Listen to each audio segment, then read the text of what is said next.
Comment recruter les meilleurs? C'est une exigence que je vois très fréquemment chez mes clients, mes prospects ou d'autres entrepreneurs que je peux accompagner. En effet, comment ne pas subir ces recrutements? Et comment, à l'inverse, ajouter de l'exigence et de la rationalité dans vos recrutements? Je vous propose quelques pistes dans cette vidéo qui vont vous permettre d'atteindre des recrutements d'exception. Attention, petite précaution oratoire, quand je parle de meilleur, mais le mot meilleur dépend évidemment du contexte de votre organisation et des objectifs que vous allez fixer à cette personne.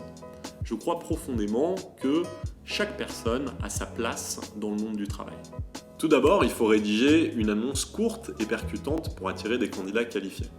Je vous propose quelques pistes qui viennent du copywriting, donc de l'écriture pour vendre, pour améliorer vos annonces de recrutement. Tout d'abord, faites une annonce courte.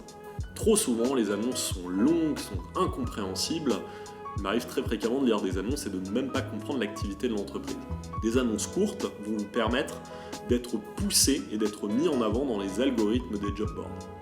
Deuxièmement, utilisez des mots simples. Évitez les mots valises. Nous sommes une entreprise ambitieuse, nous avons fait une belle croissance. Ça ne veut rien dire. N'hésitez pas, pourquoi pas, à préciser des concepts peut-être peu clairs pour les candidats en ajoutant des indicateurs ou des détails pour préciser ces termes-là. Troisièmement, humanisez vos annonces. Qui sera le manager? Comment sera composée l'équipe? Est-ce qu'il y a des possibilités d'évolution? Donnez un côté humain à une annonce de recrutement parce que finalement, le candidat va passer un bout de chemin avec vous s'il est recruté.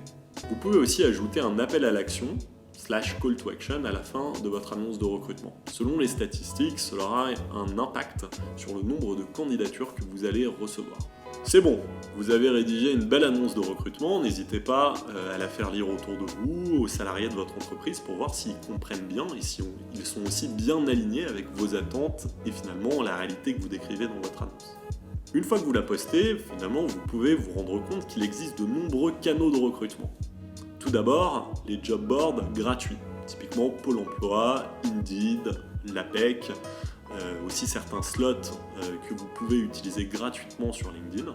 N'hésitez pas à utiliser tous ces job boards pour maximiser votre nombre de candidatures. Deuxièmement, la cooptation. Finalement, la recommandation de salariés de votre entreprise de potentiels candidats au poste.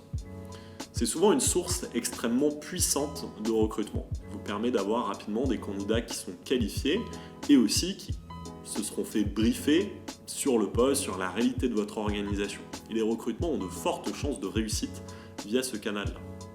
Pensez aussi à la mobilité interne, à recruter vos stagiaires, vos alternants, aux relations écoles, aux événements que vous pouvez avoir.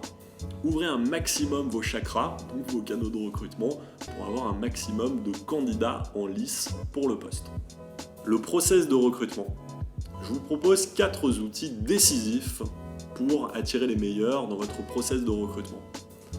Premièrement, la rapidité de votre process de recrutement. En plus d'avoir été révélé comme inutile, les process en 8, 9, 10 étapes, plus votre process de recrutement sera rapide, concis et efficace, plus vous aurez des chances d'attirer les bons candidats. Les bons candidats, finalement, sont une manne pour les cabinets de recrutement qui vont rapidement se précipiter et leur proposer de nombreuses offres de recrutement. Plus vous perdez de temps, plus vous perdez des chances de recruter la personne car elle va recevoir de nombreuses propositions en parallèle et le choix sera sûrement plus complexe pour la personne. De nombreuses entreprises font d'ailleurs vite monter les enchères en termes de rémunération. Vous perdez donc une opportunité d'attirer les meilleurs. Dans votre process de recrutement, c'est évidemment indispensable de bien comprendre les attentes profondes des candidats. Quel est son poste idéal? Je vois de nombreux recruteurs finalement qui vont argumenter sur des arguments on est une entreprise avec une démarche ceci où on a un très bon salaire alors que finalement l'attente du candidat est tout autre. Concentrez-vous sur les attentes du candidat pour argumenter juste et précis auprès des candidats. Questionnez-le, quel est votre job idéal? Si vous deviez choisir entre telle opportunité et celle-là, laquelle prendriez-vous?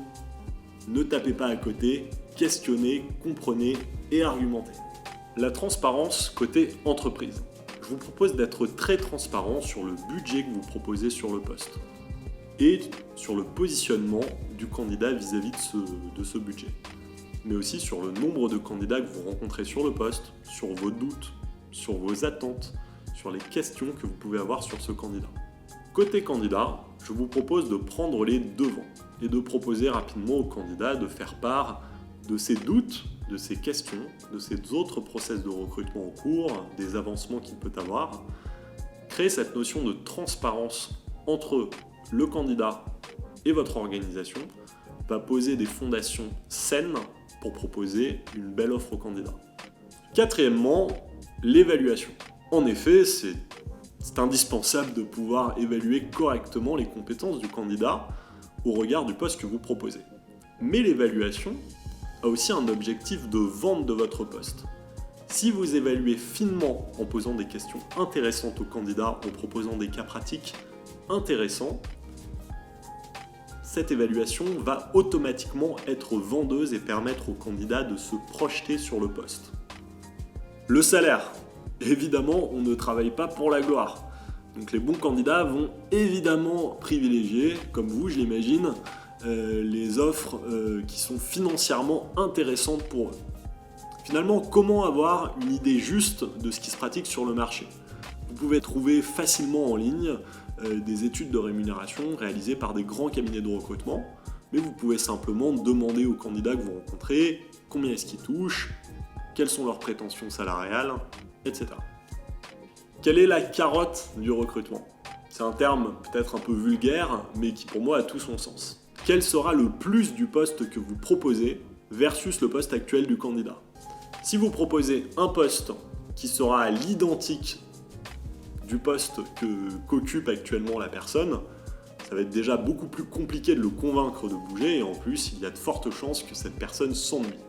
Proposez un challenge à cette personne, c'est comme ça que vous réussirez à attirer les meilleurs. Apprenez à parier sur les bons éléments et à leur proposer des opportunités intéressantes.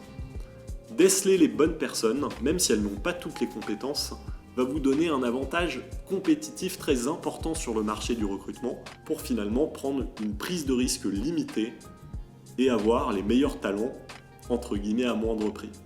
Et enfin, une proposition plus globale, plus basée sur le long terme, est de définir votre pourquoi.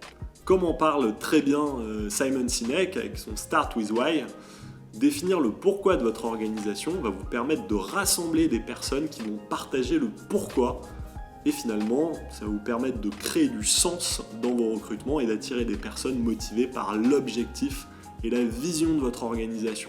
Voilà, je vous ai donné dans cette vidéo quelques pistes pour recruter les meilleurs. Maintenant, je vous propose de vous amuser, de rencontrer des personnes et surtout de passer à l'action.